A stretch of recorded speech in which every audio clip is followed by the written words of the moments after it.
एक गदर पवार साहेबांसाठी आपण इथे करणार आहोत.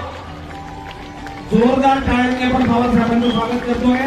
माननीय शरदरावजी पवार साहेब, माननीय जयंत पाटील साहेब, माननीय दादा भुसे, माननीय गुलाबरावजी पाटील, माननीय प्राजक्त तनपुरे साहेब, आदरणीय विद्याताई चव्हाण, या सगळ्यांचं आगमन मंचावर झालेलं आहे. समृद्ध महिला संकल्प परिषद 2022 माणसाचा माकडापासून जेव्हा माणूस झाला, म्हणजे माणूस जेव्हा होमोसेपियन झाला, त्या होमोसेपियन होण्यामध्ये शेतीचा मोठा वाटा होता आणि त्या शेतीची सुरुवात महिलांनी केली आहे. म्हणजे आज जी मानवी संस्कृती उभी आहे त्याची सुरुवात महिलांनी केलेली आहे. त्या महिलांच्या प्रश्नांचा, त्यांच्या हक्काचा, त्यांच्या समृद्ध जगण्याचा आणि त्यांच्या विकासाचा आढावा घेणारा, त्यांना दिशा देणारा समृद्ध महिला संकल्प परिषदेचा 2022 ची सुरुवात आता इथे होते आहे. आणि त्याची सुरुवात आपण बघितलं की अंतर्भावाची असेल किंवा हिस्ट्री असेल, या दोन्ही शाखांनी असं सांगितलेलं आहे की जगात पहिली सुरुवात, मानवी संस्कृतीची पहिली सुरुवात ही शेतीमुळे झाली. शेतीमुळे स्थिरावला माणूस आणि या शेतीचा शोध ती वाजवायची आहे. मी पवार साहेबांना विनंती करेन, आदरणीय प्रतिभाताई तुम्ही ती टोपली, जी आपली टोपली आहे ती हातात घ्या. दादा भुसे साहेब हे या नांगराची पूजा करतील आणि पेरणीचं बियाणं त्यांनी नेहमीच चांगल्या विचाराची पेरणी केलेली आहे. ते शरद पवार साहेब हे त्या पापडात दाणे टाकतील आणि पेरणीची सुरुवात करतील. जयंत पाटील साहेब, तुम्हाला एक वेगळा अनुभव, तुम्हाला तो ढोल आमचा मोठा पारंपरिक तो हातानेच वाजवायला लागतो. तुमचे हात किती मजबूत आहे गेल्या अनेक वर्ष आम्ही अनुभवतो आहोत. तो ढोल तुम्हाला वाजवायचा आहे. तनपुरे साहेब त्याच्यावरची ताटली वाजवतील.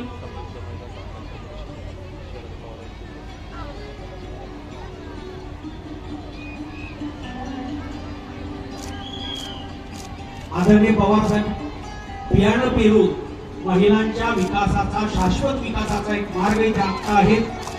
अतिशय सुंदर हे दृश्य आहे. याचं उद्घाटन होत आहे.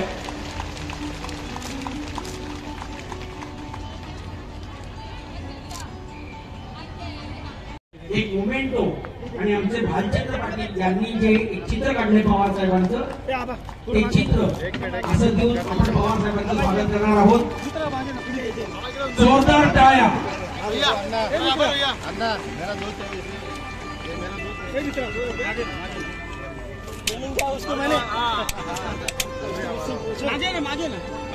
अरे सेटअप लावून होते, मी सेटअप लावून मागे जागा कुठे भेटणार आहे? सेटअप लावून इथून काढता येईल ना फोटो. लोक संघर्ष मोर्चाच्या प्रतिभाताई शिंदे आपल्या सगळ्यांच्या वतीनं इथं पवार साहेबांचं स्वागत करत आहेत. एवढं लेट येतं का? धन्यवाद.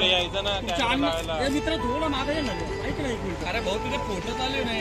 यानंतर आपण झालं ना सत्य आपल्या महाराष्ट्राचे आश्वासक नेते यांच्याकडे आपण अत्यंत आदराने बघतो. ते माननीय नामदार जय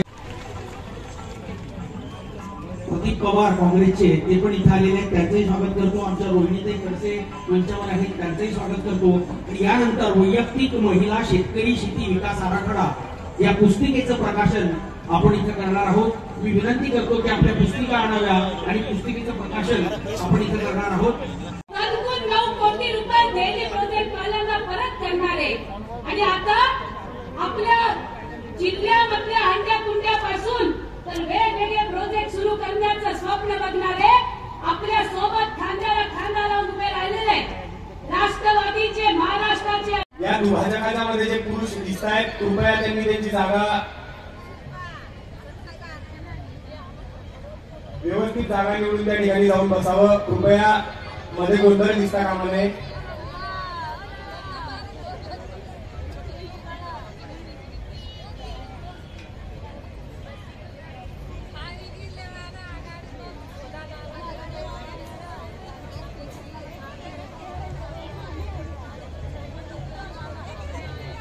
एका कार्यकर्त्याच्या या ठिकाणी पाठी ठरवलेला आहे.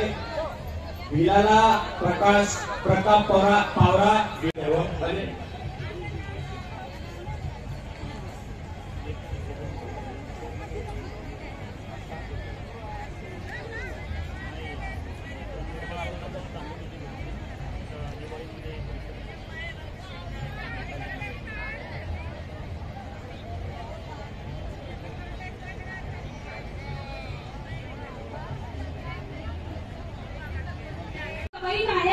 आणि त्याच बरोबरीनं कोरोनामध्ये ज्या महिला एकल झाल्या त्याही मोठ्या संख्येने इथं आलेल्या आहेत। मला माहिती आहे या देशामध्ये शेती ही एक मोठी गहन समस्या झालेली आहे, पण त्याच्याही पेक्षा जास्त मोठी समस्या ही या देशामधल्या महिला शेतकरी न मानणं ही सगळ्यात मोठी समस्या आहे।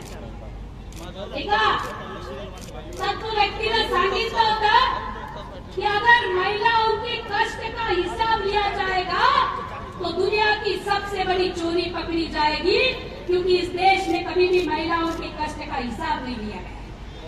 आणि म्हणून आज आम्ही हे सांगणार आहोत पवार साहेब, तुमच्याकडे म्हणजे आभार मानणार आहोत आम्ही की तुम्ही हे वर्ष महिला सन्मान वर्ष म्हणून जाहीर केलेलं आहे। आणि या महिला सन्मान वर्षाच्या निमित्तानं महाराष्ट्रामधल्या या माझ्या महिला भगिनींना त्यांचे पर्यावरणपूरक शेती कशी करता येईल आणि त्यासाठी महाराष्ट्र सरकार कटिबद्ध राहून ऑनलाईनच्या गडबडीमध्ये घोटाळ्यामध्ये या महिलांना न टाकत खऱ्या अर्थानं त्यांचा सगळा सर्वे करून घेत त्यांच्यापर्यंत विकास कसा पोहोचवेल आणि विशेषतः कोरडवाहू जमीन असणाऱ्या शेतकरी महिलांपर्यंत विकासाची धुरा कशी पोहोचेल याच्याबद्दलचं संपूर्ण नियोजन केलं जाईल। आणि त्याच बरोबरीनं ज्यांचा सर्वात मोठा गंभीर प्रश्न आहे या सातपुड्यामधल्या घराघरामध्ये आम्ही स्वप्न पाहतो आहोत की हा सातपुडा पुन्हा एकदा आम्ही आराखडा करू, या सातपुड्यामध्ये पुन्हा एकदा अशा पद्धतीचं नंदनवन चालवेल। सर आत्ता आलेल्या ह्या ज्या महिला आहेत, जर खऱ्या अर्थानं अजून आम्ही ही परिषद ऑगस्ट किंवा सप्टेंबर मध्ये घेतली असती तर हा सगळा ग्राउंड फोडून महिला इथे जमल्या असत्या, पण दुर्दैवानं बारामती, कोल्हापूर, गुजरात या ठिकाणी आमच्या अनेक महिला ऊस तोडीसाठी गेलेल्या आहेत आणि ह्या ऊस तोडीसाठी गेलेल्या महिला अजून परत आलेल्या नाही। त्यामुळे ह्या महिलांची ही ताकद या ठिकाणी आम्ही ही मांडणी करताना सांगतो आहोत की ह्या कोरडवाहू शेती असणाऱ्या महिला 4 महिने फक्त शेती करतात आणि उरलेल्या सगळ्या याच्यामध्ये ह्या मजुरीसाठी वेगवेगळ्या ठिकाणी जातात। आमची विनंती आहे की या संदर्भामध्ये एक चांगलं धोरण राबवलं गेलं तर ह्या महिला यांच्या माथी असणारं स्थलांतर थांबेल। आणि म्हणून पर्यावरणपूरक शेती करत असतानाच आमची मागणी आहे महाराष्ट्र सरकारकडे, जसं आदरणीय शरद पवार साहेबांच्या नावानं मी समृद्ध गाव समृद्ध, मी लखपती गाव लखपती नावाची योजना आलेली आहे, तशाच पद्धतीनं सर्व योजनांचं कल्बिनेशन करत कन्व्हर्जन करत या महिलांच्यासाठी एक स्वतंत्र धोरण राबवलं जावं आणि त्यांच्या माथी असणारं हे स्थलांतर थांबवलं जावं, कुपोषण थांबवलं जावं आणि त्यांना सन्मानानं इज्जतीनं जगण्याची ताकद दिली जावी। आणि त्यासाठी सगळ्यात पहिल्यांदा आम्हाला आमचा सातबारा दिला गेला पाहिजे। आम्ही लढून आणि तुमच्या सगळ्यांच्या आशीर्वादानं, विशेषतः पवार साहेबांच्या आशीर्वादानं वनकायदा बनला, पण त्या वनकायद्याची अंमलबजावणी मात्र या पुरोगामी महाराष्ट्रामध्ये झाली नाही। आणि दुर्दैवानं म्हणून येणारं फॉरेस्ट डिपार्टमेंट रोज आम्हाला ज्या पद्धतीनं आमच्यावरती घारा घालत असतं ते सगळं जर थांबवायचं असेल तर कायद्यामध्ये म्हटल्याप्रमाणे 2 पुराव्यांच्या आधारे आम्हाला आमच्या जमिनीची मालकी हक्क दिला गेला पाहिजे। आणि ही मागणी आम्ही या परिषदेच्या निमित्तानं तुमच्या समोर मांडतो आहोत। त्याचबरोबरीनं ज्या पद्धतीनं या देशामध्ये एकटी असणारी महिला हिच्या संदर्भामध्ये विचार केला जात नाही, त्या कोरोना एकल महिलांच्या संदर्भामध्ये विचार करत आणि या देशामधल्या अल्पसंख्याक महिलांचा विचार त्यावेळेस अत्यंत शांतपणे आमची चर्चा चालू होती। एवढा त्यांचा भाषणाचा आवेग मी त्या ठिकाणी आज बघितला, परंतु त्यांनी 2-4 प्रश्न विषय मांडले, मी देखील काही बोलायला गेलो, पण जेव्हा त्यांनी सांगितलं त्यावेळेस त्यांचं देखील आपल्या प्रश्नाविषयी असलेलं ज्ञान, आपल्या प्रश्नाविषयी असलेली तळमळ ही मला त्या ठिकाणी दिसली। आणि प्रतिभाताई, मी आपल्याला सांगू इच्छितो की आपण वन हक्क दाव्यांचा प्रश्न या ठिकाणी प्रामुख्याने मांडला, वन हक्क दावे काही लोकांना मिळालेत, काही लोकांचे प्रलंबित आहेत, ते लवकरात लवकर आपल्या हक्काची जमीन 7/12 या आदिवासी महिलांना, आदिवासी बांधवांना त्यांचा मिळावा अशी आपल्या आग्रहाची मागणी आहे. तर 2006 साली या देशामध्ये आदरणीय पवारसाहेब कृषी मंत्री असताना कायदा झालेला आहे. हा वन हक्क दाव्याचा कायदा 2006 साली झालेला आहे. त्याच्या आधी आपण जर बघितलं असेल तर फॉरेस्टवाले त्या ठिकाणी आपल्याकडे यायचे, आपल्याला उठून लावायचे, आपल्याला कायद्याचं कोणत्याही प्रकारचं संरक्षण आपल्याला नव्हतं. 2006 साली आदरणीय पवारसाहेब कृषी मंत्री केंद्रामध्ये असताना हा वन हक्क दाव्याचा कायदा झाला की 2005 पूर्वी जी लोक आदिवासी समाजाची 2005 पूर्वी आपल्या सगळ्यांचे नेते आदरणीय पवार साहेब, या कार्यक्रमासाठी उपस्थित असलेले नामदार जयंत पाटील साहेब,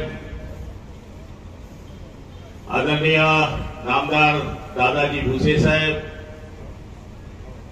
नामदार प्राजक्त तनपुरे साहेब, आमच्या भगिनी प्रतिभाताई शिंदे,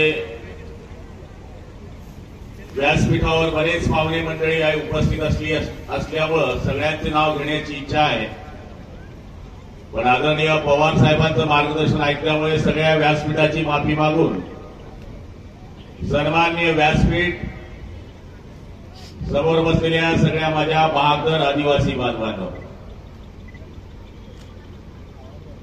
प्रतिभाताई आणि आमचा संबंध या जळगावशी, या जळगाव शहराशी, त्यांच्या आंदोलनाशी, त्यांच्या मागण्यांशी किंवा त्यांच्या कामांशी कायम आलेला आहे. जेव्हा ही प्रतिभाताईंनी कुठलंही आंदोलन, कुठलीही मागणी मनाशी जर ठरवली तर मग ती गाडीमध्ये जाऊन असो किंवा मंत्रालयामध्ये पायी जाऊन असो, 100% ती यशस्वी केल्याशिवाय प्रतिभाताई शांत बसत नाही. याचा अनुभव मी स्वतः घेतलेला आहे. मला आठवतं मागच्या सरकारमध्ये मी राज्यमंत्री असताना प्रतिभाताईंनी मोर्चा हा पायी काढला. एवढ्या मोर्चामध्ये जात असताना रखरखत्या उन्हामध्ये हजारो महिला, हजारो पुरुष मागण्या करत होत्या की आमचा एकच नारा, आम्हाला हवा 7/12 कोरा उतारा. आणि मला आठवतं की ठाण्यामध्ये ज्यावेळेस हा मोर्चा गेला त्यावेळेस आदरणीय दादाजी, तुम्ही, आपण आणि एकनाथ शिंदे साहेब हे त्या मोर्चामध्ये आपण सहभागी झालो. आणि त्या मोर्चामध्ये आहे तो या देशाच्या समोर वाढून ठेवलेला प्रश्न, तो महागाईचा प्रश्न आहे. या देशातल्या गोरगरिबांच्या प्रश्नांना दुर्लक्षित करून लोकांचं लक्ष विचलित करण्याचं काम आज आपण रोज झालेलं दिसतंय. खरा मूळ प्रश्न तुमच्या माझ्या संसारात जी महागाई वाढलेली आहे त्याचा आहे, पण त्या प्रश्नावर या देशात कोणी बोलत नाही. या प्रश्नाच्या पेक्षा नवे प्रश्न या देशात तयार केले जातात. नवे प्रश्न करून भावनिक आव्हानं केली जातात आणि तात्पुरता इलाज मतदानाच्या दरम्यान शोधायचा प्रयत्न काही लोक या देशात करतायत. आणि म्हणून खऱ्या मूलभूत प्रश्नांची सोडवणूक आमच्या प्रतिभाताईंच्या सारख्या आमच्या भगिनी संघर्ष करून करण्याचा प्रयत्न करतायत. आम्ही महाराष्ट्राच्या सरकारमध्ये माननीय उद्धवजी ठाकरे साहेब, अजितदादा पवार यांच्या नेतृत्वाखालचं आमचं सरकार महाराष्ट्रात तुम्हाला दिलासा देण्याचं काम आदिवासी बांधवांना, भगिनींना करेल. कोणत्याही परिस्थितीत आपण मांडलेले प्रश्न सक्षमपणानं सोडवण्यासाठी आता दादा भुसेंनी आपल्याला सांगितलं, आमच्या गुलाबराव पाटील साहेबांनी सांगितलं, आमच्या प्राजक्त तनपुरेंनी तुम्हाला सांगितलं, ते जे बोलले त्या प्रश्नांची तड लावण्याचं काम आमचं सरकार करेल. आणि म्हणून आमचं सरकार आदरणीय पवार साहेबांच्या आशीर्वादाने आणि पुढाकाराने महाराष्ट्रात तयार झालेलं आहे. ते पुरोगामी विचाराचा आदर करणारं सरकार आहे. आणि म्हणून सर्व धर्म समभाव आणि सर्वांना बरोबर घेऊन जाण्याचं काम करण्याचं काम आयुष्यभर त्या पवार साहेबांनी केलं. त्यांना आज प्रतिभाताईंनी प्रमुख पाहुणे म्हणून बोलून आपल्या सर्वांची भेट घातली. राष्ट्रवादी काँग्रेस पक्षाचा अध्यक्ष या नात्यानं माझ्यासारख्या कार्यकर्त्याला अभिमान आहे की प्रतिभाताई शिंदेच्या सारखी एक पुरोगामी विचाराचा आग्रह करणारी महिला, स्त्री आमचे नेते आदरणीय पवार साहेबांना आग्रहाने इथं बोलवते आणि आपल्या सर्वांची भेट घालून देते, हा आमच्यासाठी फार मोठा आनंदाचा क्षण आहे। आज आपल्या सर्वांनी आम्हाला इथं बोलवून या ठिकाणी आपल्या सर्वांची भेट घालून आपलं पारंपरिक या ठिकाणी नांगर तुळवण्याचा सगळ्या प्रकार आणि पेरणीच्या प्रकाराचं दर्शन घडवलं, याबद्दल देखील प्रतिभाताईंचा आभार मानतो। खास करून विद्यार्थ्यांचे आभार मानले पाहिजेत। विद्यार्थी ह्या आग्रही होत्या की प्रतिभाच्या कार्यक्रमाला कोणत्याही परिस्थितीत आपण सगळ्यांनी जायचं। विद्यार्थ्यांनी या ठिकाणी आग्रहानं आम्हाला या ठिकाणी यायला लावलं, त्याबद्दल विद्यार्थ्यांचे आभार मानतो आणि माझे 2 शब्द पूर्ण करतो। धन्यवाद। या अत्यंत महत्वाच्या फैसल्याच्या नियमांसाठी आणि लोकसंघर्ष मोर्चा याच्या राष्ट्रीय अध्यक्षा प्रतिभाताई शिंदे ज्यांचे विचार आत्ताच आपण ऐकले, ते राज्य सरकारचे मंत्री जयचाव पाटील, कृषी मंत्री जाधव भुसे, पालकमंत्री गुलाबराव पाटील, आदिवासी राज्यमंत्री प्राजक्त तनपुरे या ठिकाणी व्यासपीठावर असलेले सर्व आमदार, विविध संस्थांचे पदाधिकारी आणि हजारोच्या संख्येने आपण उपस्थित असलेले महिला भगिनी आणि सरकारी, आजचा दिवस आपल्या सगळ्यांच्या दृष्टीने अत्यंत महत्वाचा दिवस। मध्यंतरी शेतकऱ्यांच्या प्रश्नासाठी दिल्ली या देशाच्या राजधानीच्या सीमेवर पंजाब, हरियाणा, उत्तर प्रदेश, राजस्थान आणि काही प्रमाणात महाराष्ट्र इथले शेतकरी हजारोच्या संख्येने शेतीमालाच्या किमतीचा प्रश्न, शेतकऱ्यांना लागणाऱ्या वस्तूंच्या किमतीचा प्रश्न आणि इतर मागण्याच्यासाठी त्या ठिकाणी धरणं धरून बसल्या। जवळपास 1 वर्ष हा शेतकरी राजा जो समान देशाची भुकेची गरज भागवतो, तो त्या ठिकाणी उन्हातानाचा विचार न करता, थंडी वाऱ्याचा विचार न करता, पावसाचा विचार न करता महिना राहिला होता। पण दुःख होतं एका गोष्टीचं की समान देशाच्या एकूण लोकसंख्येच्या लोकांचा अन्नाचा प्रश्न जो सोडवतो आणि तो काही मागण्यासाठी देशाच्या राजधानीच्या सीमेवरून बसतो, त्याच्याकडे ढुंकून बघायला केंद्र सरकारला वेळ नव्हता। 1 वर्षाच्या कालावधीच्या नंतर काही लोकांनी फार आग्रह केल्यामुळे त्याच्यामध्ये लक्ष दिलं। त्याची मला आठवण झाली याचं कारण की जे आंदोलन होतं, त्या आंदोलकांना वेळ देण्यासाठी मी महिन्यात जात असे आणि मला एका गोष्टीचा आनंद झाला की आज हा जो प्रतिभाताई शिंदे यांनी प्रचंड मेळावा या ठिकाणी आयोजित केला, त्यांची जी संघटना आहे लोकसंघर्ष मोर्चा, या लोकसंघर्ष मोर्चाच्या वतीनं त्या दिल्लीच्या महिलांच्या, पुरुषांच्या, शेतकऱ्यांच्या आंदोलनामध्ये 1200पेक्षा जास्त भगिनी त्या ठिकाणी आल्या आणि त्या ठिकाणी उपस्थित राहिलेल्या। त्यांनी पाठिंबा दिला या सगळ्या गोष्टी. आणखी एका गोष्टीची मला आठवण होते की या भागात